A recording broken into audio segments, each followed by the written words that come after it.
and I'm from IDP IELTS in Australia. I'm so excited to welcome you to the first webinar of our IELTS from Start to Finish series. We have test takers joining us from all over the world today, so wherever you are, welcome. Thank you for connecting and thank you for choosing IELTS. Our presenter tonight will be the one and only IELTS expert, Dawn Oliver. I think by this point, most of you know Don from our previous webinars, masterclasses, and his appearance on our TikTok channel. He has more than 30 years experience working with IELTS, so you're in very good hands. In tonight's webinar, an introduction to IELTS, Don will take you through the basics of IELTS, aiming to teach you everything you need to know about the test. He will be joined by a special guest, Oki, from our IDP IELTS Test Centre in Melbourne, who will share a walkthrough of the test centre so you know exactly what to expect on test day. She will also share some very handy computer-delivered IELTS tips. We will end the webinar with a short Q&A session, so if you're joining via Zoom, please submit your questions in the Q&A box. And if you're joining us via Facebook, please leave our comments you have for Dawn in the comments box, and we will try to answer as many as we can today. So without further ado, Dawn, take it away. Thank you very much, Kavita, and it's great to be with you all today. And as Kavita said, we're going to talk about IELTS from start to finish. There's not a lot of time, so I really can't go into every single detail, but I hope to give you a good understanding of the basics. So where do we begin? Well, the first thing that I want to explain to you is what is IELTS. I want to explain that, and I want to explain some of the tools that we provide you that can help you prepare for that test. And as Kavita said, at the end of this presentation, you're going to have a very special tour of the test centre in Melbourne, which is a very important part of the IELTS network. Um, well, what is IELTS? The first word in IELTS is international. That's an important word because the test is produced by Cambridge University in the UK, yes, but the people who write the questions are in Australia and in the United States. The people who test you will be from all parts of the world. It's an international English language test, and it's recognized internationally as well. And that is important because if you get an IELTS score, you know that anyone, anywhere will understand what that means.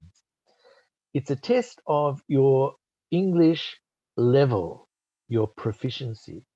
It's not really a test of how much knowledge you have of other things. It's a language test. And that's one of the reasons why it is such a popular test.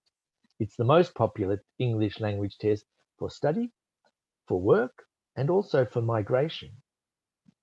It's accepted everywhere, and 10,000 educational institutions and other organizations around the world will recognize your result. So when we prepare for an IELTS test, you need to know a few things. And the first thing you need to really understand is what score you need and which IELTS test you want to do, because there are two different types of tests. There's an academic test for entry to university. There is a general training test, which is sometimes used for employment. Either test is okay for migration purposes. Find out what score you need and work towards that score. Do some test preparation, do some practice tests for sure. Learn the format of the test.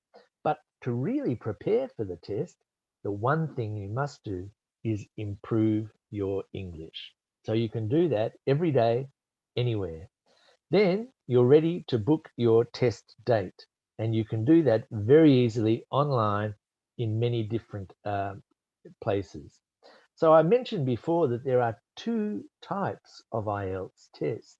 The academic test, as I said, is for universities.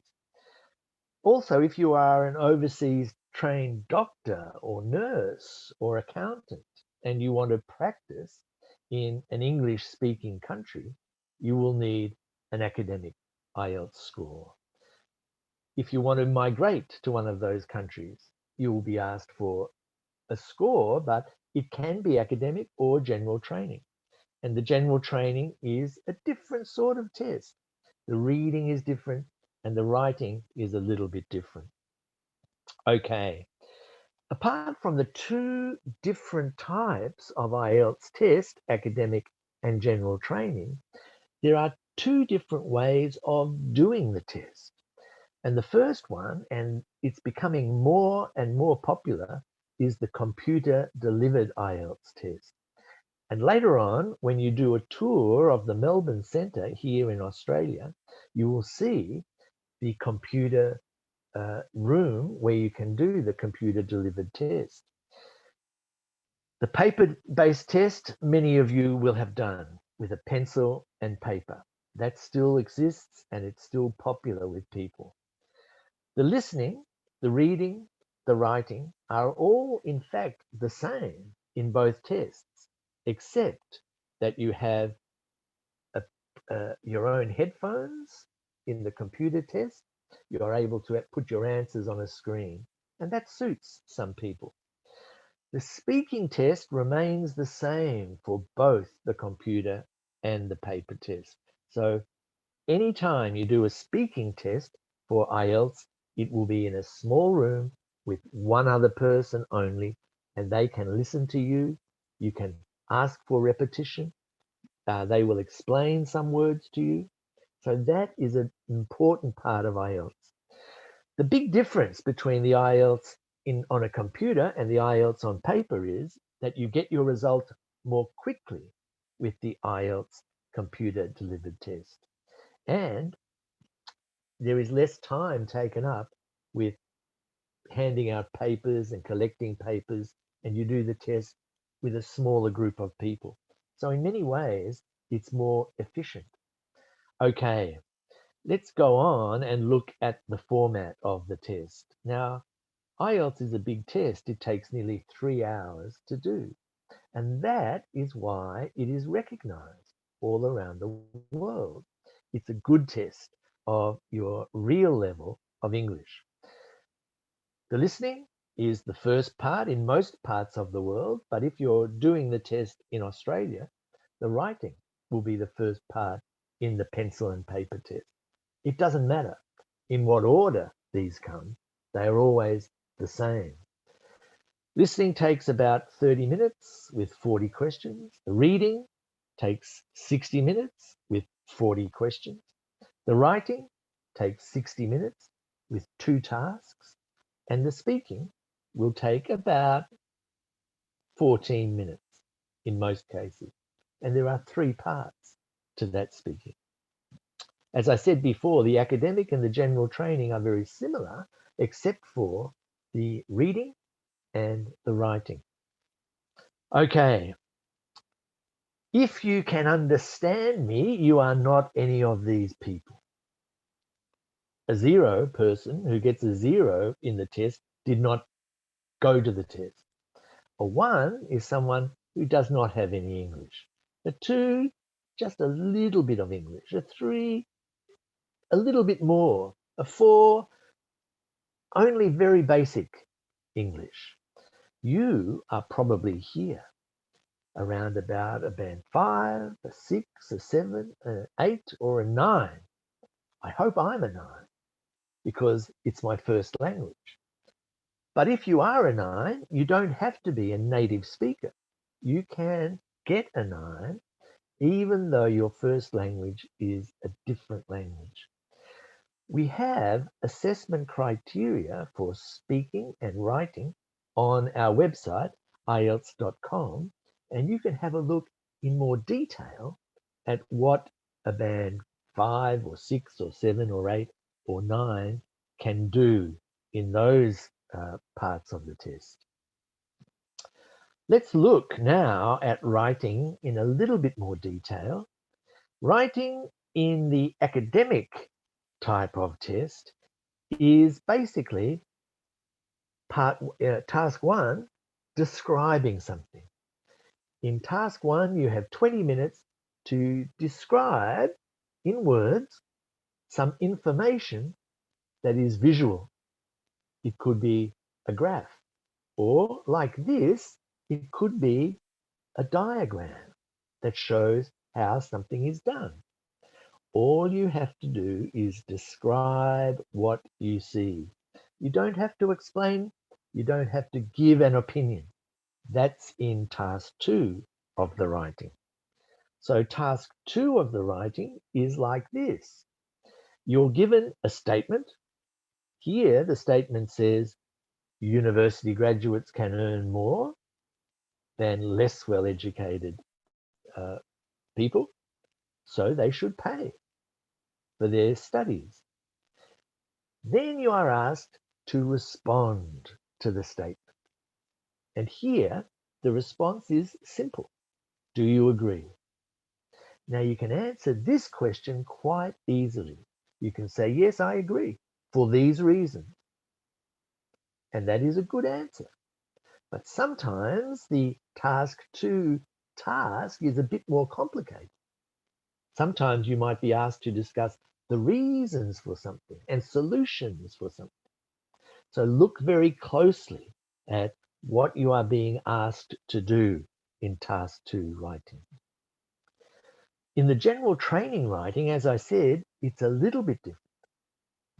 Task 1 in general training is about writing a letter.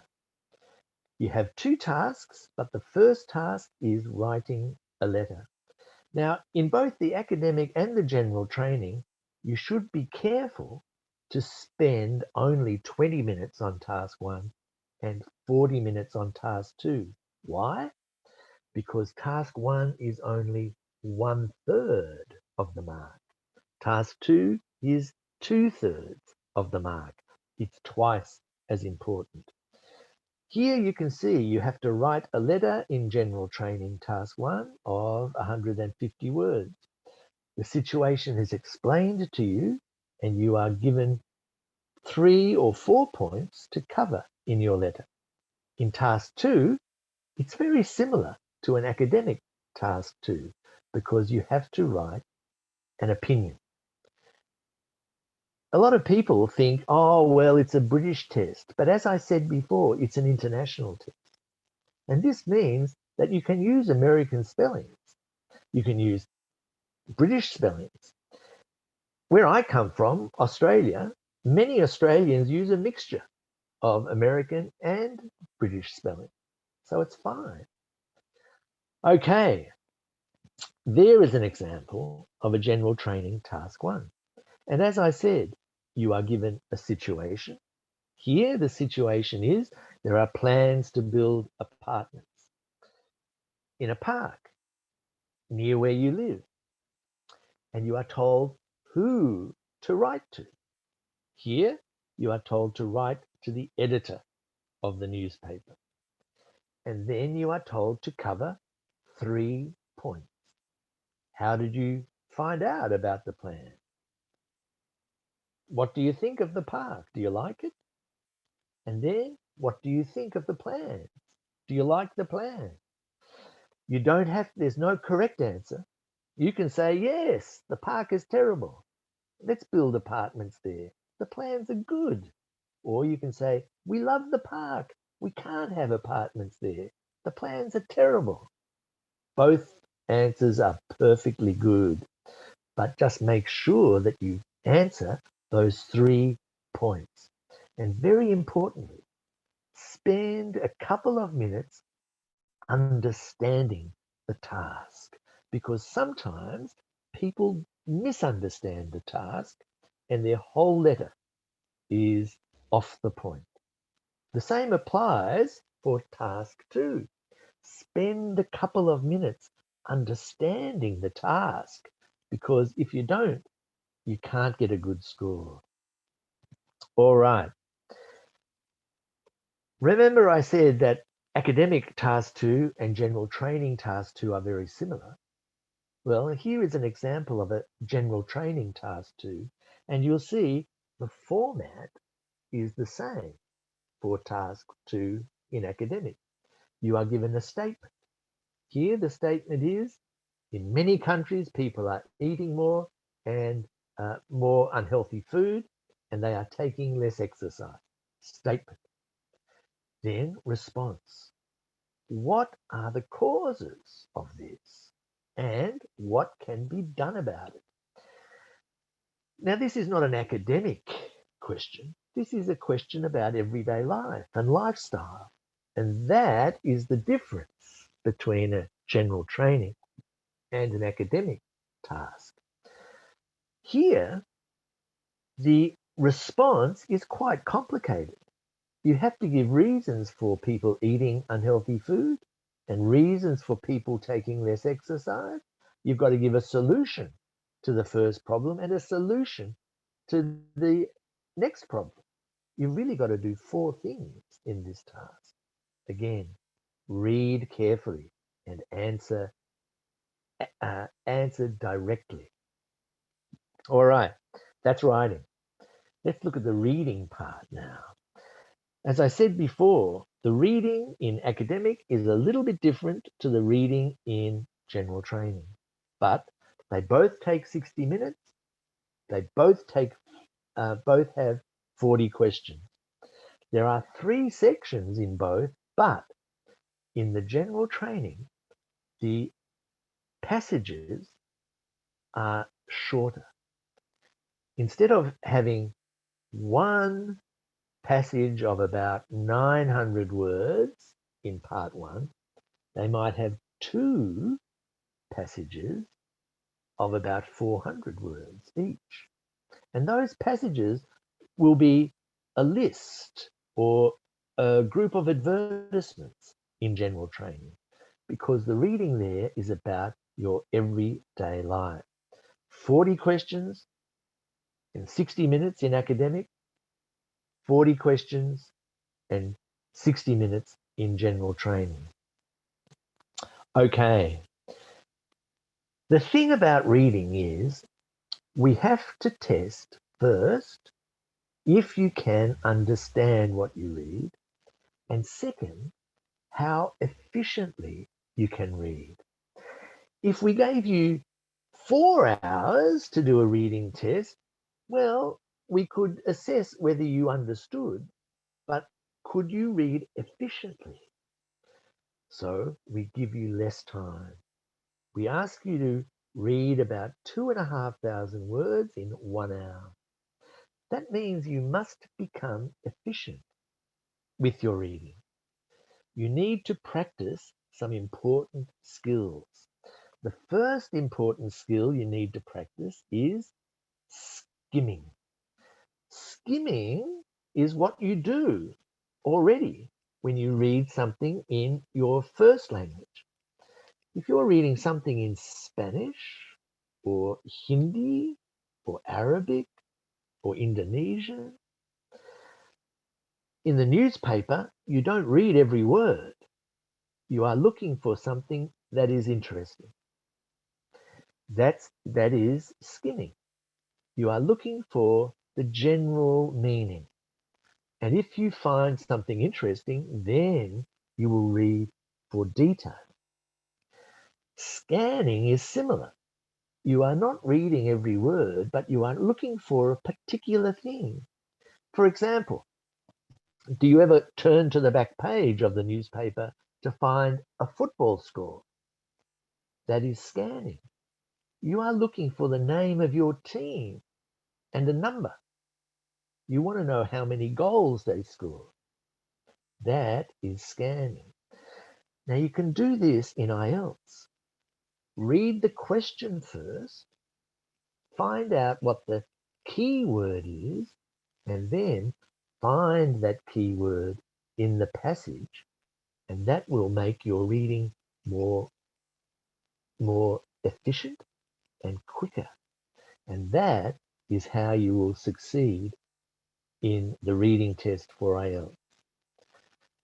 Okay, there are different question types in IELTS, and this is one of the reasons why it is a good test.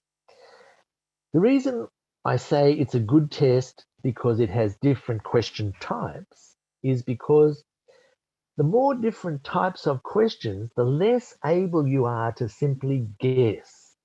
You need to actually understand what you're reading to answer multiple choice questions, true, false, and not given questions, to be able to match a heading to a paragraph, to complete a sentence accurately, to answer a short question. All of these types of questions you will find in the academic and in the general training reading. But an important thing you must remember, do you see the asterisk, the little star next to multiple choice?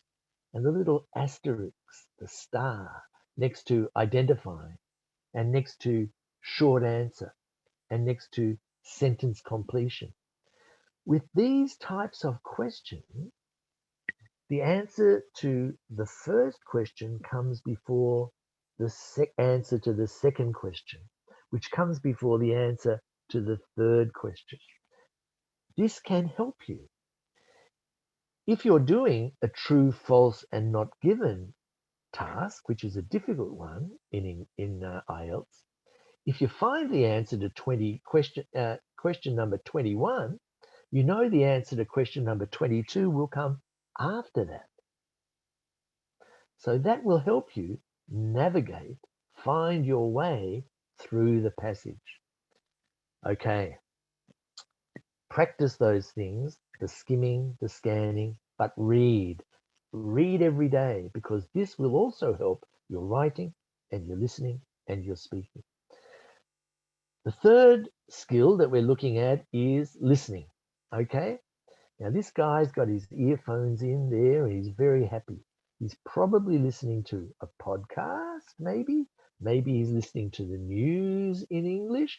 Maybe he's listening to a song in English. All of these are good ideas.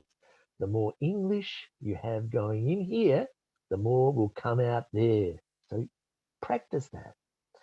So the listening, as I said, takes about 30 minutes and there are 40 questions. There are 4 parts to the listening, and each part is a different type of listening.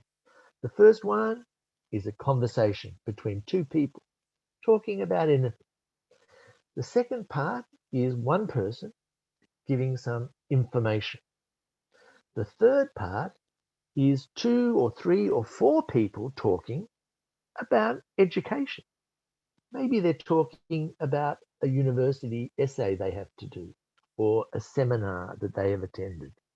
And finally, the fourth part, the most difficult part, is one person giving a lecture, like me now.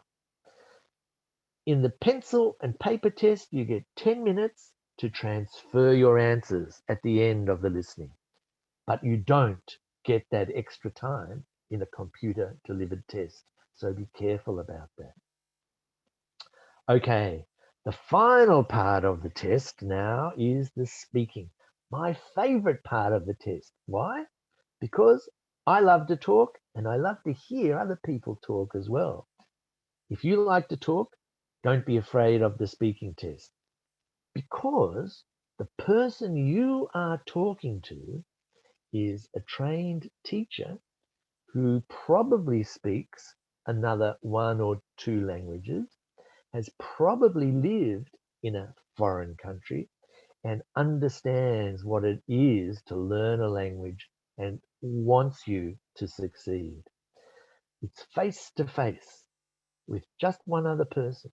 And this is good because you can ask that person some questions. You can ask them to repeat their question. The speaking test has 3 parts. The first part is talking about you. What do you like? Where do you live? What job do you do? What colors? What clothes? What cars do you like? What food do you like? They're simple questions, but there is one difficult question in it, and that is why. Practice answering the why question. If I say, what's your favorite food? And you say, well, my favorite food is the food my Italian mother made gnocchi. The examiner will say, why? Think about a reason. It reminds me of my mother. It's very tasty, etc. The second part of the speaking is where you have to talk for 2 minutes about a simple thing, about a person you know, about a place that you know, about an event that you know, about an object that you know about. You choose which of those you're going to talk about. If I say talk about a famous person, you choose which famous person to talk about. Practice this and practice making some notes, because you have 1 minute to make some notes, quick notes about what you're going to talk about. You can practice that every day.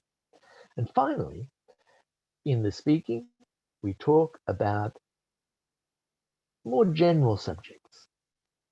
What are the problems, the environmental problems in your country? Is traffic a problem?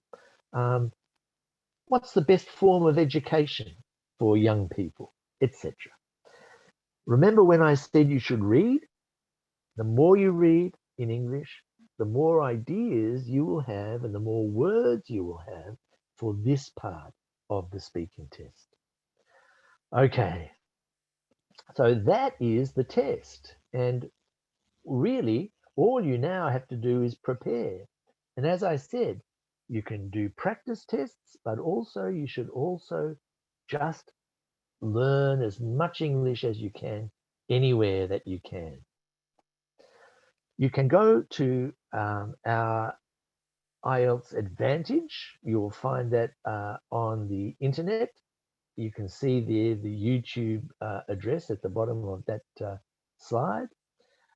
This is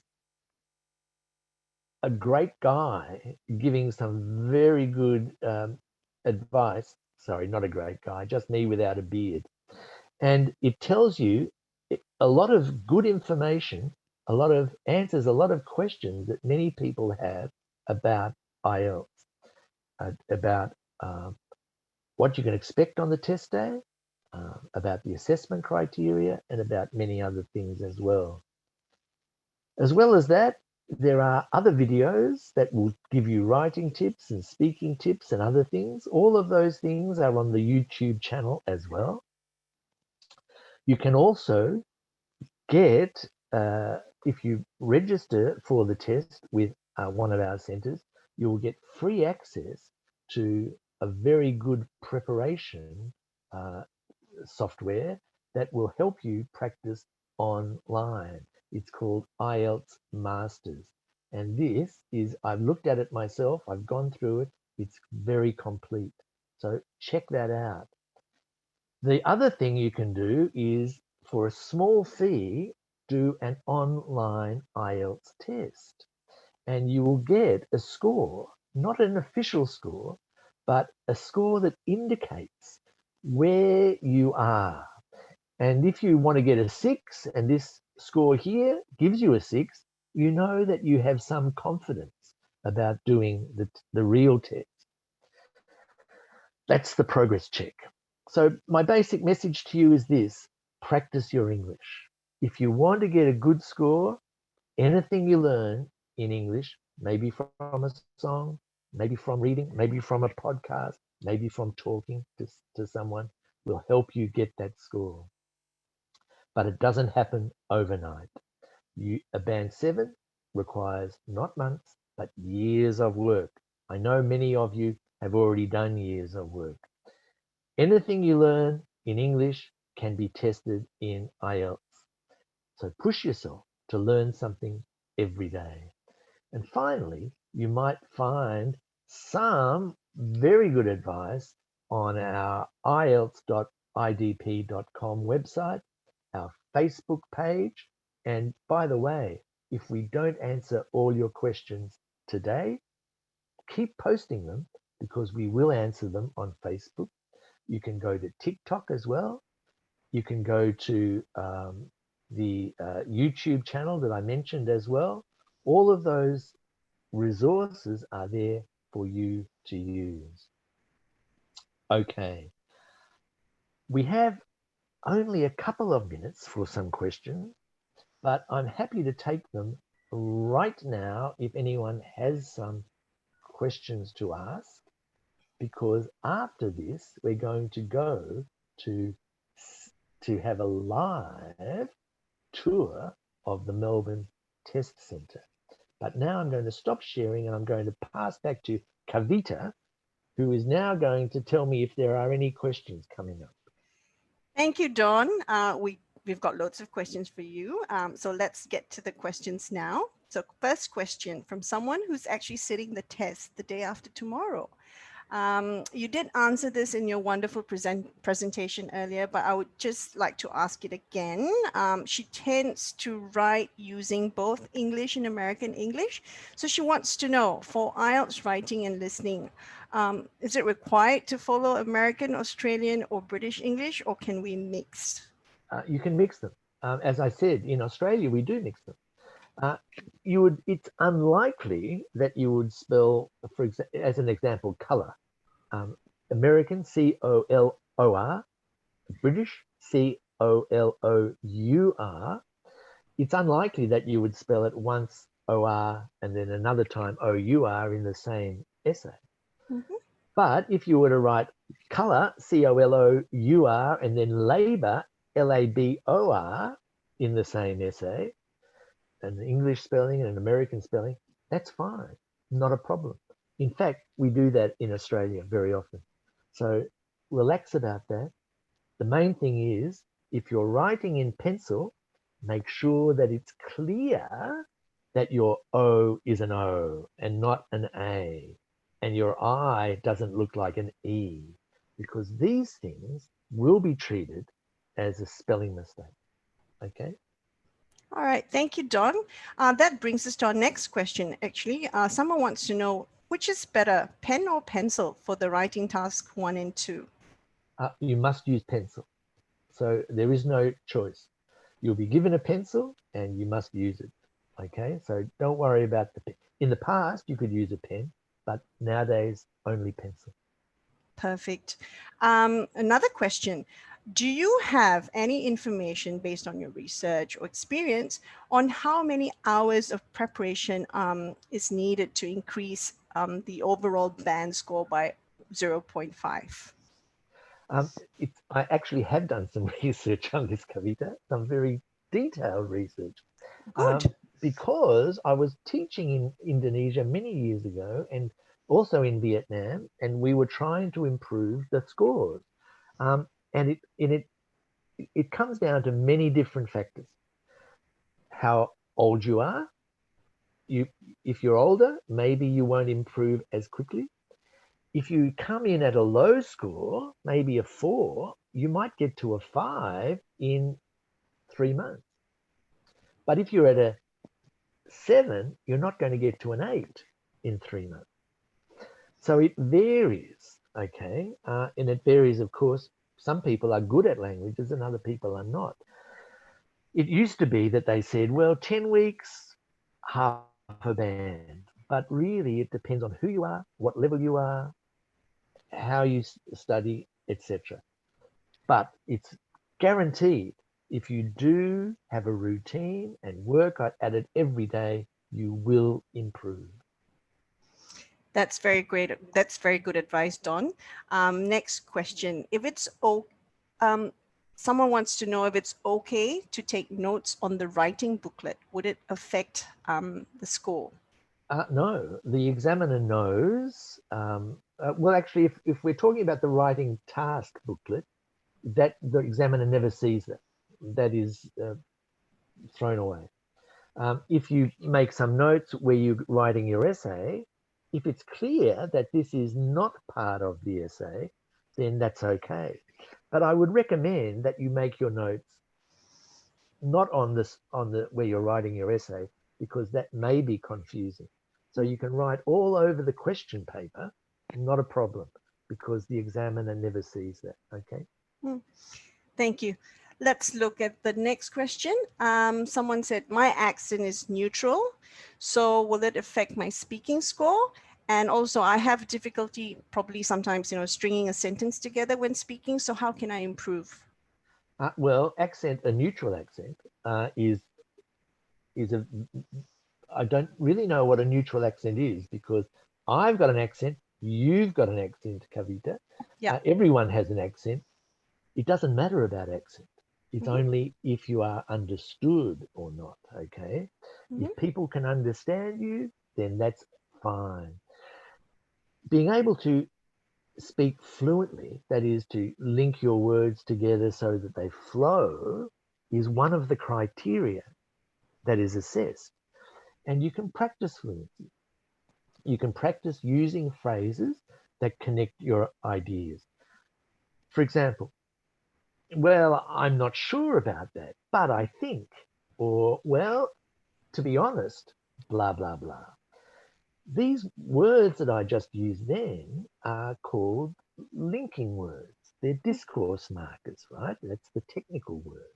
mhm. Um, Practice those and practice saying a few things fluently to give you time to prepare the content of what you're going to say.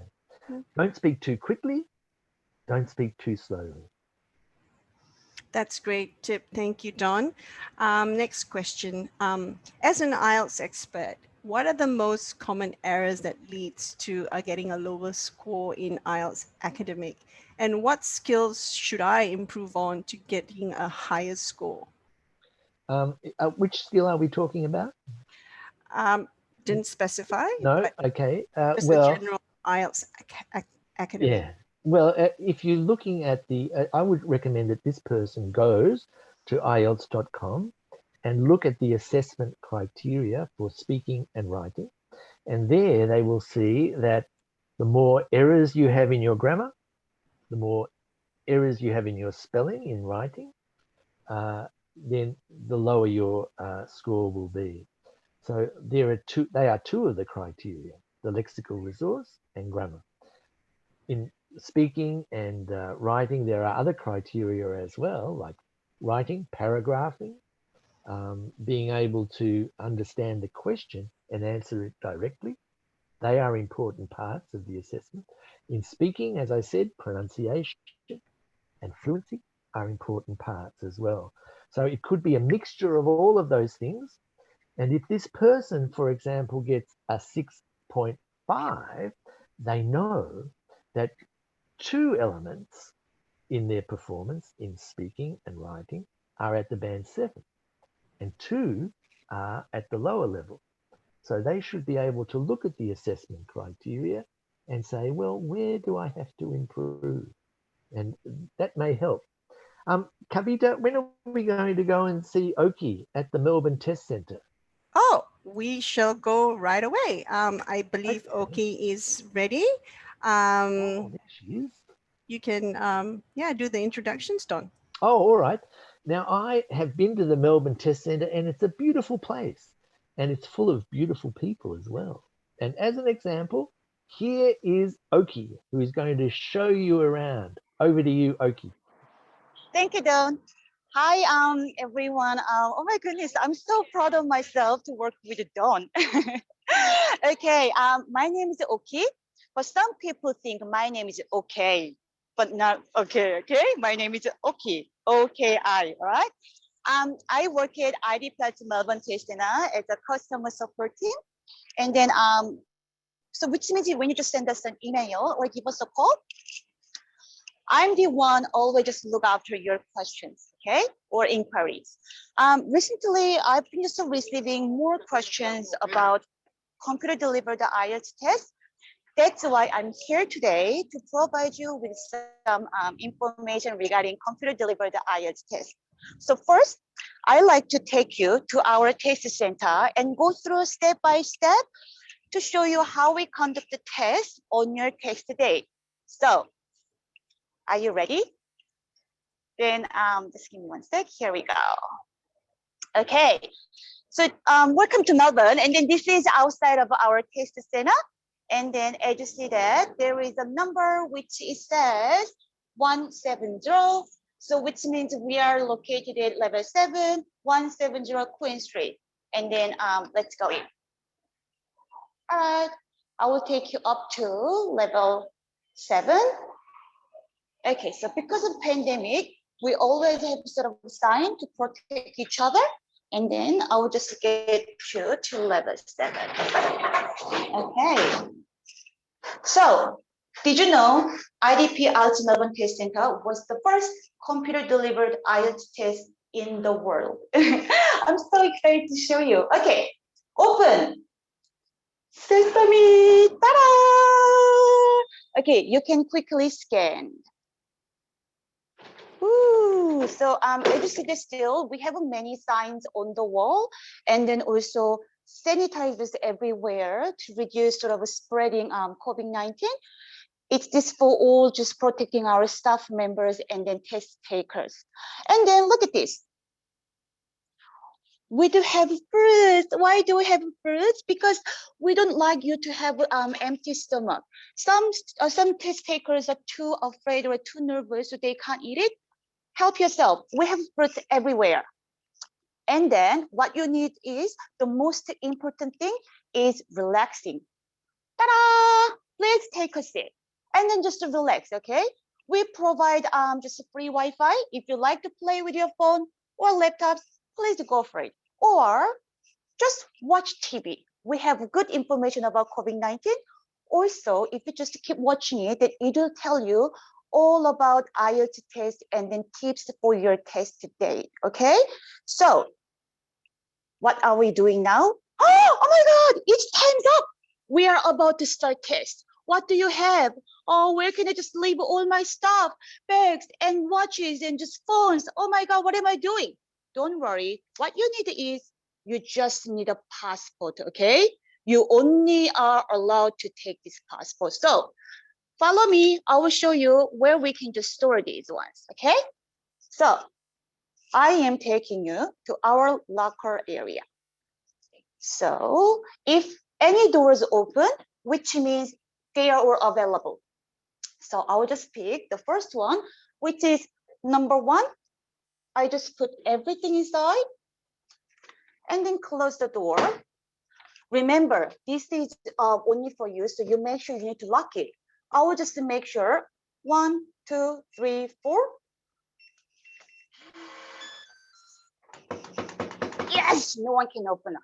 And then some test takers are so just nervous to remember even locker number 1 or even password. But don't worry, we do have mask, so you don't have to worry too much, okay? So before you go to the test room, we do have some waters here. So if you're thirsty, please. And then also around here, we do have just bathrooms for female and the male. So please. But during the test, oh, I am so thirsty. What am I doing? Or I want to go to the bathroom. Then simply, please raise your hand, because our just friendly just invigilators will take you to the bathroom, or we will get you some water. Okay, so from now on, this is a very important part. So we need to register you to just go into the test room. Are you ready? Okay, so ta-da! This is the desk we can register you. So what do we need? Do you remember? We just need a passport. So you just go here, and then our friendly Jackie will just help you to register. So we need to give this to Jackie. Here you are, Jackie. And then she will check all about your just passport. And then what is the next? We need to get your finger scan. So this is the scanner. So please use your right index finger and then just down, up. How many times? 4 times. So when you see red light, which means it's gone through very well. So let me try. 1, 2, 3, 4. Some candidates, they use all fingers. 1, 2, 3, 4. It's not good. Or just they just stay there forever. 1, 2, 3, 4, 5, 6. Just down, up, 4 times. And next, we get our passport bag, and then we need to take a photo of your face. Look at Jackie, she's holding cameras, and then there is most precious to our customer there. All right, so when you just take photo view, just I'm wearing glasses. I'm sorry, you're not allowed to. What about my head, my cap? I'm sorry, you're not allowed to. I have a beautiful smile and my teeth are very healthy. I'm sorry. And then I'm ready. Nothing's on my face or hair. I'm sorry, your hair is a little bit messy. What do you think? Yes, it's a good photo. All right, so once you're done, we just take you to the waiting room. Okay, so this is the second room before you just go to the test room. So some of them take written test, listening, reading, and writing first, or some of them take speaking test first. It depends on which session you choose. Okay, so when you're doing speaking test, one of our just examiner, very friendly examiner, will come out to take you to the test room. Hi, my name is Dawn. Okay, so okay, are you ready?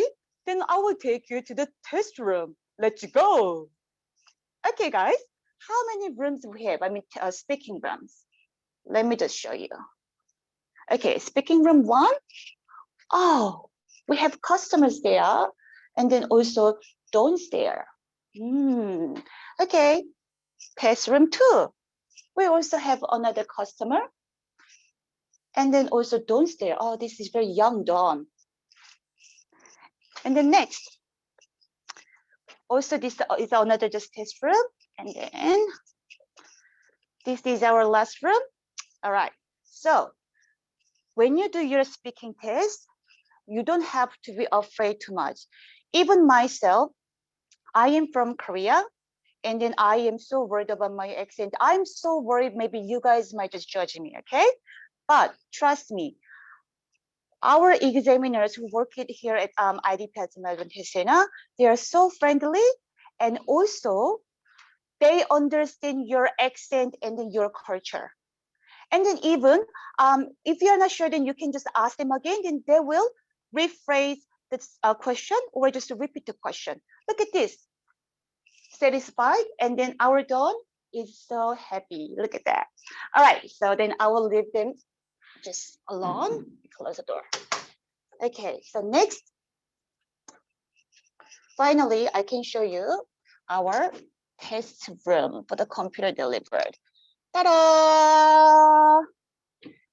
Okay, so our maximum capacity is only 24 test takers. I do remember when I did my IELTS test with a paper base, I was with maybe few hundred people. So which means it's not crowded at all here, and then it's very relaxing. So what do we have? When you just come here, then you will see noise cancelling headphones. This is for listening test, but you can just wear it for reading and just writing as well. And also, we provide a pen and then log sheet. So which means you need all just logging details to just start testing. And then behind, you can use this as a note, okay? And also we do have a keyboard and then mouse. So you can just using this one to just give all the answers. Okay. Now, I am going to tell you about just computer delivered IELTS test a little bit more. So just give me one moment. Okay. Sorry if I just make it dizzy, then I'm so sorry. I had to just walking around and then just show you everything.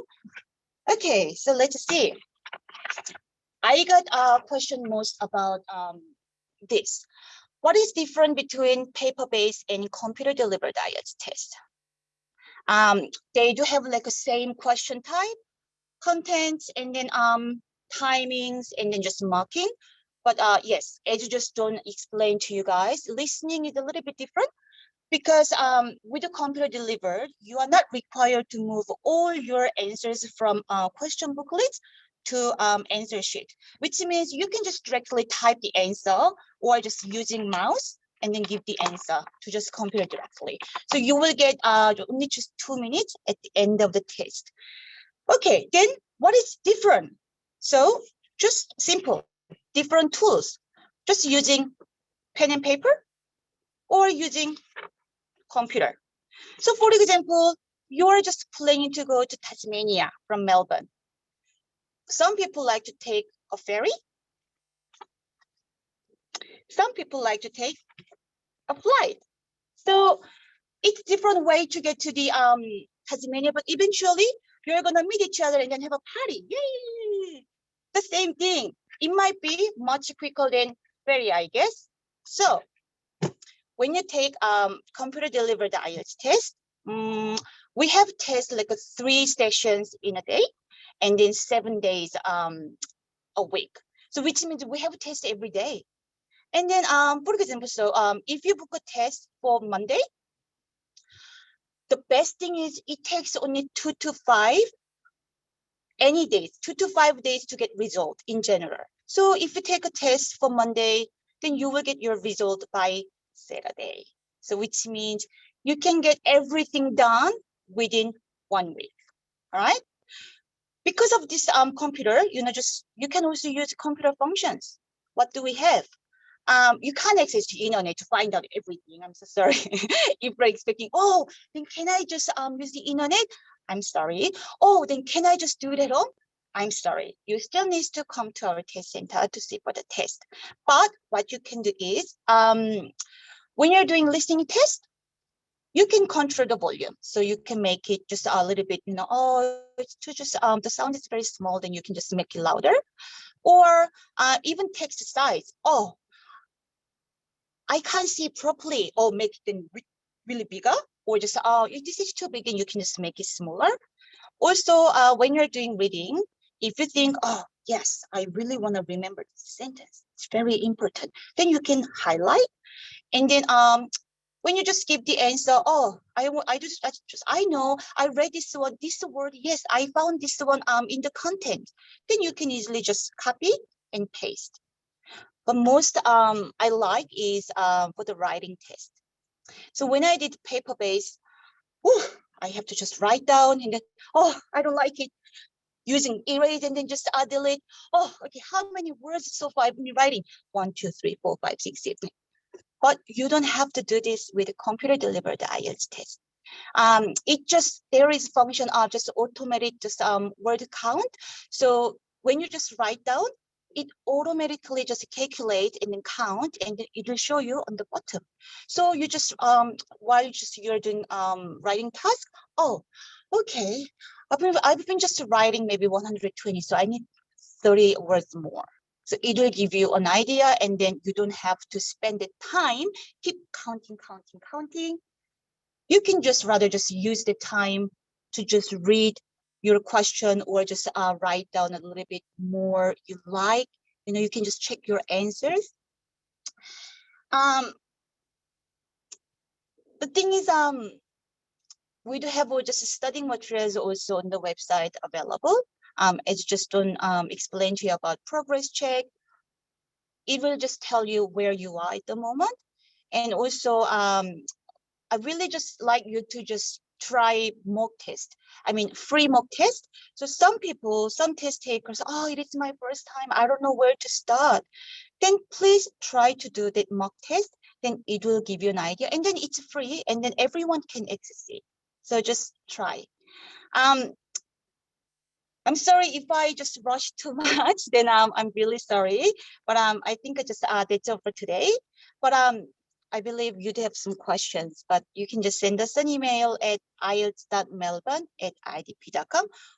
We are here to support you as much as we can. And then if you check our Google review, then you will be able to see, wow, Melbourne, IDP IELTS Melbourne is amazing. And then you will be able to see my names a lot. All right, so it was really nice meeting you guys, and then I hope to see you again. Katie! Oh, Thanks, Oki.